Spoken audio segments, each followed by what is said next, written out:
Well, what I appreciate is you know where you're at by what you're able to retain if you fight for it, and the things that are going no matter what you do. Now, I've heard there's some Israeli guy who's got this app, probably from Laird, got this app, and you do it and you get your eyesight back. And sometimes it's about, I don't need to try to use something to hold on to everything. I want to pick the 5 or 7 things that I definitely want to hold on to, and I want to watch the rest of it go in and out with the tides. Well, interestingly enough, East Coaster, a dad of some renown, very different. My dad was a kind of a underground filmmaker, auteur maverick. I grew up definitely being Bob Downey Sr.'s kid. Spent time on Long Island, which is, I think, where Tony was raised. Yeah. But when Stan Lee was really thinking that through, it was the Vietnam era, and he was thinking about the military-industrial complex. He was thinking about, how about if I can throw a little bit of, not politics in here, but karma, and he gets shrapnel by the own thing, and it becomes, So, and then, of course, there was the whole demon in the bottle. I think he was the first superhero who ever, had that, almost hang up his jersey because he was hammered. Yeah. So, I mean, yeah, there was obviously, but again, once something goes your way, you can draw all the parallels you want and you can call it destiny. But it was something that I definitely felt drawn to and I definitely fought for. And looking back on it, I go, why was I fighting for that? It baffles me, confidence. What does it really mean? There was a period of time where I felt like I did the first Iron Man, and then I went and did Tropic Thunder, and then I was doing the first Sherlock, and then I had my shirt off, and I was doing martial arts. I was all over the place, and it just felt like I was hitting triples no matter what I did. And then people are like, "Are you really as confident as you seem?" And I was like, "I guess right now I am, yeah." And I think this reminds me, we were just talking about the McGregor cowboy fight coming up. You going to go to that? I'm going to watch it. How can you not watch it? Two brilliant souls who cannot lose. Neither one of them can afford to lose this fight. Wow, that is a matchup. Yeah, particularly Cowboy doesn't want to lose. Heck no. But there's this guy who's the poster child, the guy who's the one, right? The chosen one. That's Connor. And then there's Cowboy who's like, I think I can fuck that guy up. The journeyman. Yeah. Yeah. So confidence, there's been times when I felt I'm in possession of it, and then you want to let go a little bit because it's only ever the moment and life guiding you. The wind is so at your back that you're like, wow, are you just jumping over the waves and all that by yourself? And you're like, you bet I am.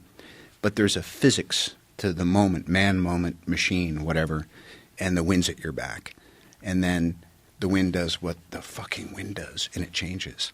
And if you're left there thinking so I think it's great to be in full possession of what you would call supreme confidence, and then see what happens if you don't hold on to it so hard, because it's great, but it is a bit of an illusion because, like everything else, it's always changing. And every day the reset button, the space bar gets pressed, and it's like, now what? Yeah. Where is your heart? And my heart is, I get to be black for a summer in my mind. So there's something in it for me. The other thing is I get to hold up to nature the insane self-involved hypocrisy of artists and what they think they're allowed to do on occasion. Just my opinion. And also Ben, who is a masterful artist and director, probably the closest thing to a Charlie Chaplin that I've experienced in my lifetime. He writes, he directs, he acts. If you had seen him when he was directing this movie, you would have been like, I'm watching David Lean, I'm watching Chaplin, I'm watching Coppola. He knew exactly what the vision for this was. He executed it. It was impossible. to not have it be an offensive nightmare of a movie. And 90% of my black friends are like, dude, that was great. I know where my heart was. Yeah. And I think that it's never an excuse to do something that is out of place and not of its time. But to me, it was just it was a blasting cap on. It's an interesting and necessary meditation on where is the pendulum, why is the pendulum right, where is the pendulum maybe cutting a little into what could be perceived as heart in the right place, openness of its time. But again, I mean, there's a morality clause here on this planet, and it's a big price to pay. And I think having a moral psychology is job one. So sometimes you just got to go, I effed up. Again, not in my defense, but Tropic Thunder was about how wrong that is. Yes. So I take exception. But you never know when it's going to be your time in the barrel. Sometimes life just says, you know what? And I've been on both sides of that coin. Sometimes life just says, you're a symbol now. Look, I have a very broad band of tolerances. I don't care if the people I'm with happen to not know what they're doing or don't know their lines or stepping on my lines or whatever, or want to change their lines and my lines. And it's always a different thing. It's like reading the room. It's like, if I was a fighter, you go into the octagon and they go, you ready? You ready? And you go, and then you just do it. You go in. But so I've had it where I would try to be off book before everyone else. I would get it down to an acronym. So if there was 1,000 words I had to remember, I would just remember the first letter of each, and I would put it on a piece of poster board, and then I would stand away from it, not as far as you and your archery setup over there, but far enough away to where I can see it but kind of can't see it, back when my vision was a little more clear. And I would just run it and run it and run it. When I did the first Sherlock, we were rewriting it so much, and I would have pages and pages of stuff. I was like, give me an earwig. And it helped me with my accent. And then I started getting into like, what's so great? I can finish work, go home, hang out with my kids, or do whatever I want to do, go train. And in the morning, they can change it all they want. I don't have to trip unless it's some monologue that you want to really be committed to that's not going to shift. I just go like that. I've had my moments too, because I'm so passionate about story. But again, after more seat time with the same people and new people coming in and getting a pretty brutal education on what kind of process these movies require, you just start trusting more that they're thinking on your behalf. And also, little things are easy to change. Big things become a inconvenience to the higher good. And at what point do you want to pull the air brake on something where the train's, already leaving the station?